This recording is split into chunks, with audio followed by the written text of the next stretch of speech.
साथियों नमस्कार। आज हम एक सामान्य से बहुत से बिल्कुल ही साधारण विषय पर बात करने वाले हैं। बात है समय की इकाइयों में परिवर्तन। जैसा कि आप जानते हैं कि जो हमारा एक वर्ष होता है, एक सामान्य वर्ष, इसमें 365 दिन होते हैं। एक सामान्य वर्ष में 365 दिन होते हैं। और ये दिन क्या होते हैं? ये पृथ्वी द्वारा सूर्य की एक पूरी परिक्रमा का समय होता है।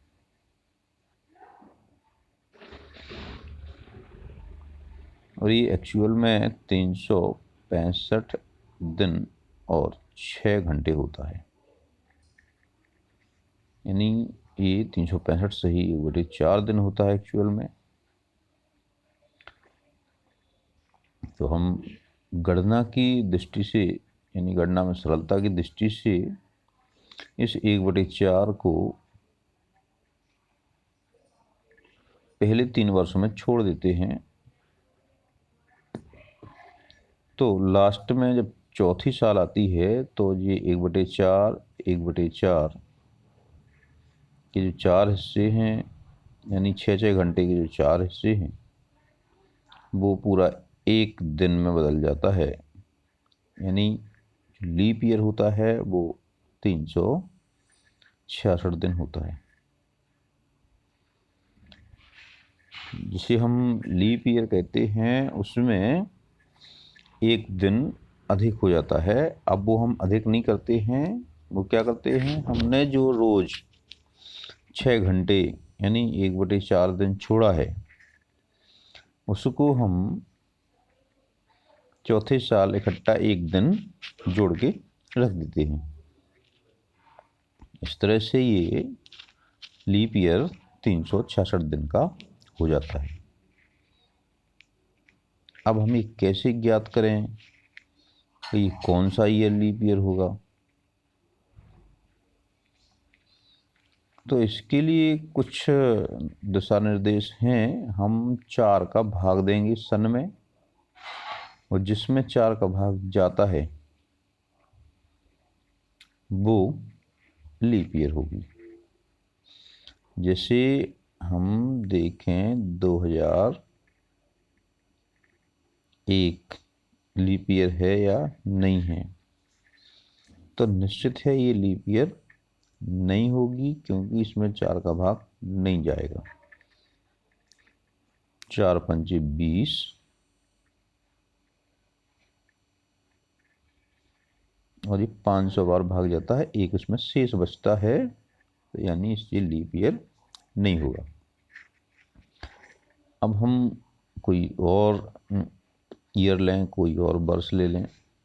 हमने ले लिया 2016। इसमें 4 का भाग देंगे, चला जाएगा। 4 पंचे 20, 4 चौको 16। तो इसमें कितने दिन होंगे? 366 दिन।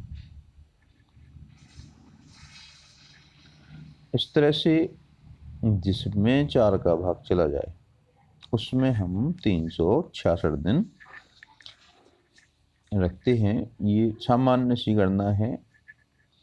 इसको यदि और ध्यान से देखा जाए और बारीकी से ध्यान दिया जाए तो और परिवर्तन इसमें आपको दिखेंगे, लेकिन हमारी रोजमर्रा की गणना है, उसके लिए इतना ही पर्याप्त है कि चौथे वर्ष में एक दिन अधिक हो जाता है। और ये दिन क्या होता? पृथ्वी 365 दिन क्या होते? पृथ्वी द्वारा सूर्य की एक परिक्रमा पूर्ण करने का समय होता है। अब दिन को देखें, दिन क्या होता है? तो दिन भी एक वैज्ञानिक घटना पर आधारित है। आपको एक दिन मतलब 24 घंटे माना जाता है। और एक दिन का समय होता है, ये क्या होता है? हाँ, कई लोगों को पता होगा। क्योंकि आप जानते हैं पृथ्वी अपनी धुरी पे, पृथ्वी का जो नॉर्थ पोल और साउथ पोल है,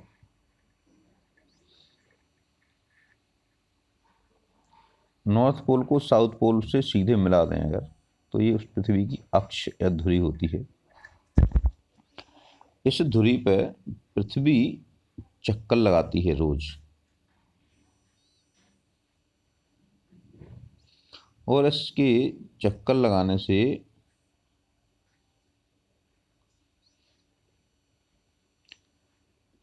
पृथ्वी का अलग अलग हिस्सा सूर्य के सामने आता रहता है। जो हिस्सा सूर्य के सामने होता है वहाँ पे सनलाइट आती है, वहाँ पे सूर्य दिखता है, वहाँ उजेला रहता है, तो दिन होता है। और जहाँ पे सूर्य के पीछे रहता है जो हिस्सा जिसमें सनलाइट नहीं आती है, वो रात होती है। तो ये 24 घंटे वह समय है जिसमें पृथ्वी अपनी अक्ष पर एक घूर्णन पूरा करती है। यानी पृथ्वी अपनी अक्ष पर एक जो परिक्रमण है, एक जो उसका चक्कर है, वो अपना पूरा कर लेता है। तो उतना समय 24 घंटा होता है। देखिए, समय की जो इकाइयाँ हैं ये सारी की सारी वैज्ञानिक हैं, ये वैज्ञानिक तत्वों पर आधारित हैं। तो जो 24 घंटे का समय है वो पृथ्वी के एक चक्कर लगाने का समय है, वो नहीं, पृथ्वी के एक घूर्णन पूर्ण करने का समय है। अब हम सामान्यतः रोजमर्रा में होते दिन किसको कहते हैं, जिसमें हमें उजीला रहता तब उसको दिन कहते हैं। लेकिन ये वैज्ञानिक पद्धति के अनुसार एक दिन को हम क्या मानते हैं, एक पूरा चक्कर, यानी उसमें दिन भी शामिल होता है और रात भी शामिल होती है, यानी एक दिन और रात मिला के एक दिन यानी 24 घंटा होता है। और आप जानते एक घंटा को और छोटी इकाई में बांटा गया है, वो एक घंटा यानी 60 मिनट, और एक मिनट भी 60 सेकंड का होता है। अब तो बहुत सारी इकाइयाँ और छोटी इकाइयाँ आ गई हैं, लेकिन हम अभी बहुत गहराई में नहीं जाएंगे। अभी हम एक सामान्य सी जानकारी के लिए यहाँ पे हम ये बात कर रहे हैं, तो सामान्य सी जानकारी के लिए हमें इतनी नॉलेज ही पर्याप्त है। अब हम माह भी देखते हैं, तो जो मंथ होता है वो 30 दिन का होता है। नॉर्मली हम 30 मानते हैं, लेकिन ये सारे महीने 30 के नहीं होते हैं। इनमें थोड़ा सा परिवर्तन है इसमें, तो उसको हम एक दोहे के माध्यम से याद रख सकते हैं। इसी दोहे के माध्यम से हमने भी इसको याद किया हुआ है। तो ये जो दोहा है वो है, सी अप जो नव 30 के बाकी के 31, 28 की फरवरी चौथे सन 29। ये जो हमने शॉर्ट फॉर्म लिखे हैं ये महीनों के नाम हैं, और ये जो पहले हमने 4 शॉर्ट फॉर्म लिखे हैं, सी अप जू नव, इनमें दिनों की संख्या 30 है। सी यानी सितंबर, अप्रैल, जून और नवंबर, ये जो 4 महीने हैं ये हैं 30-30 दिन के। यहाँ हमने देखिए 4 और 30 लिखा है। बाकी के 31, बाकी कौन हो गए, बाकी के 31, 28 की फरवरी चौथे सन 29। तो यहाँ पे आपको फरवरी का समय कितना दिया है, 28, यानी जो सामान्य वर्ष है उसमें फरवरी 28 दिन की होती है। बाकी कितने बचे, 4, तो ये 30-30 के हो गए, और 28 की फरवरी 28 की हो गई, बाकी बचे 7 महीने हो गए। कौन कौन से महीने हो गए, जनवरी, मार्च, मई, जुलाई, अगस्त, सितंबर,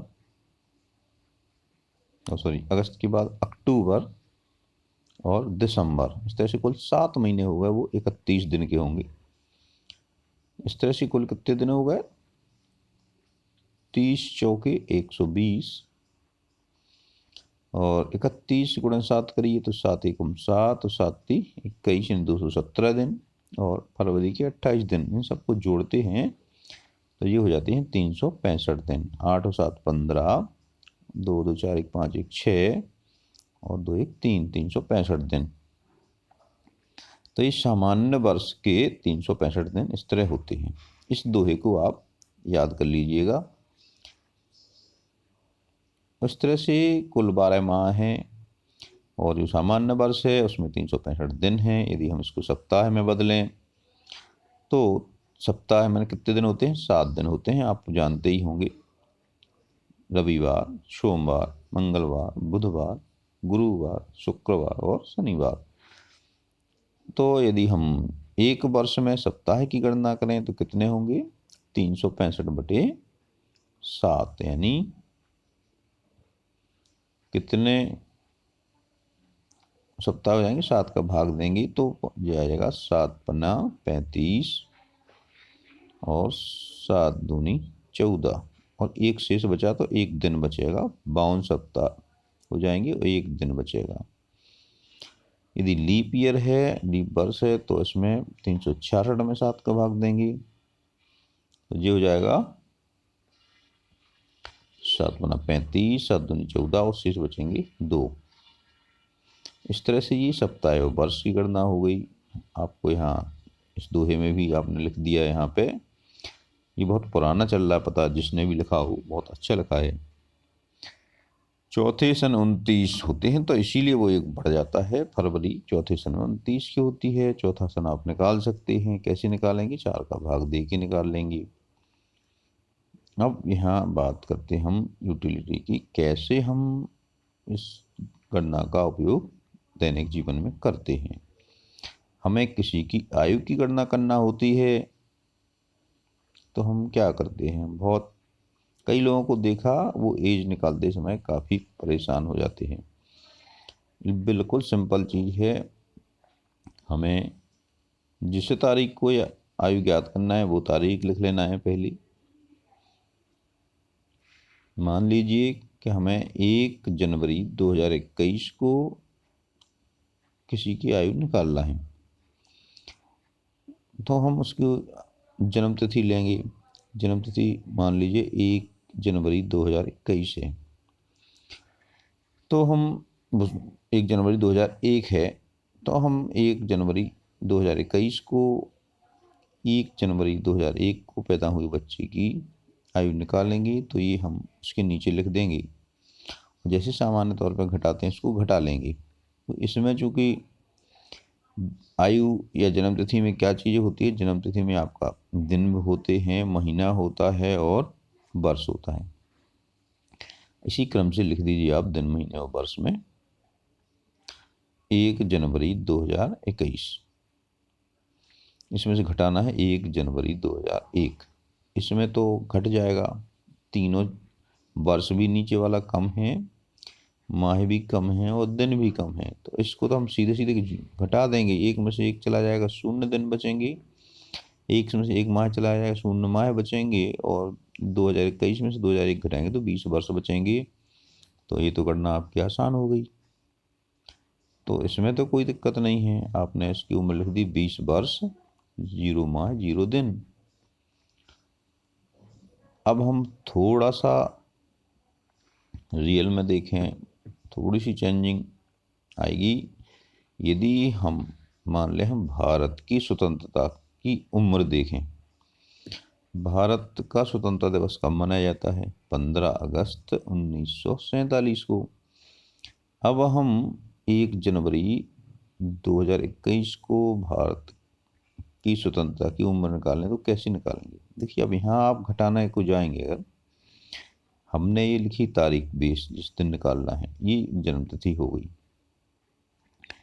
यहाँ पे देखते तो वर्ष तो आप घटा सकते हैं क्योंकि वर्ष यहाँ बड़ी कम है, लेकिन यहाँ पे एक माह दिया है और एक माह में से 8 माह घटाना है। यहाँ पे एक दिन दिया है, इसमें से हमें 15 दिन घटाना है। यहाँ पे आपको थोड़ा सा अपनी बुद्धि को चलाने की आवश्यकता है। तो यहाँ कैसे चलाएंगे हम, देखिए क्या करेंगे। अब हम पहले दिन से शुरू करेंगे। तो हमें चूंकि 15 दिन घटाना है, तो एक में से तो 15 घटेंगे नहीं, तो क्या करते हैं हम इस एक महीने को ये दिन बदल देंगे, एक महीने को दिन में चेंज करेंगे। एक दिन तो यहाँ पहले से है, एक महीने के 30 दिन यहाँ ऐड कर देंगे, तो ये कुल हो गए कितने, 31 दिन। हमने क्या किया, यहाँ पे जो एक महीना था इसको हमने यहाँ से उठाया, ले लिया यहाँ से, तो यहाँ बचा 0। और ये दिन इसके 30 दिन इसके दिन में जोड़ दिए तो 30 और 1 31 दिन हो गए। देखिए इसी तारीख को चेंज कर रहे अपन, हमने महीने ख़त्म हो गए जी। अब हमें यहाँ भी तो घटाना है। अब 0 में से 8 तो नहीं घटेगा, क्या करेंगे फिर हम, इसमें से एक वर्ष उधार लेंगे। 2021 वर्ष में से एक लिया, एक कम किया, उसके महीने बनाए तो कितने बदल गए, 12 महीने हो गए। और एक वर्ष इसमें से घटा लिया था, तो ये एक वर्ष हो गया 2020। अब हमारे पास तारीख होगी कितनी, 31/12/2020। 31 दिन हो गए, 12 महीने हो गए, और ये 2020 की वर्ष हो गई।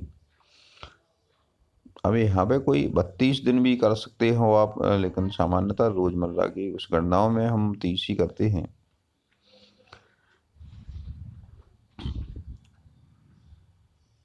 तो इस तरह से अब आपके दिन भी अधिक हो गए, महीने भी अधिक हो गए, और साल भी अधिक हो गए। अब इसको हम सीधे से घटा सकते हैं।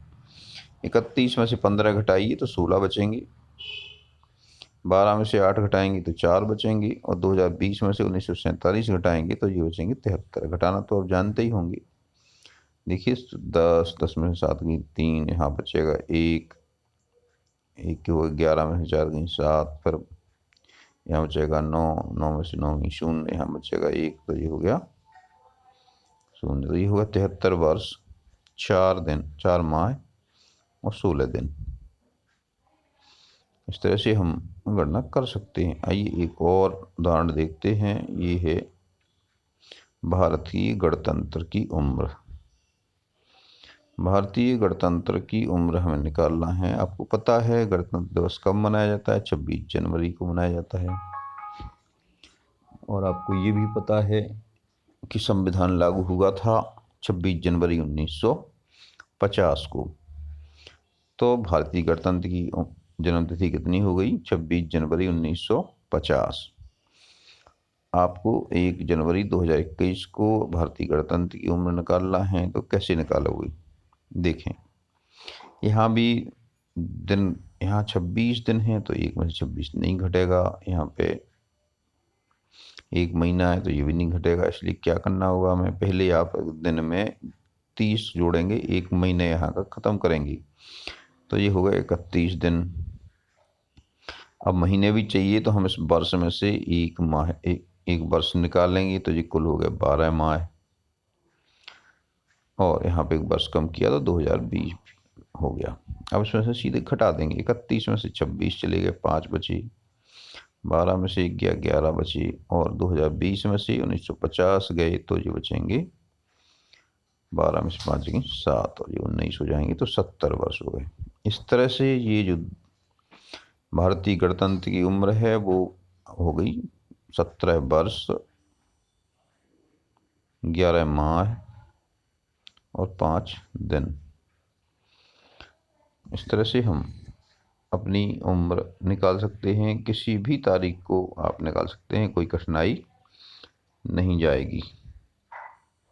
ऐसे ही और गणनाओं को देखने के लिए हम और आगे वीडियो जारी करेंगे। हम फिर उसमें समय सप्ताह के या दिन हो या मिनट सेकंड हो, इन सब के अंतर पर चर्चा करेंगे।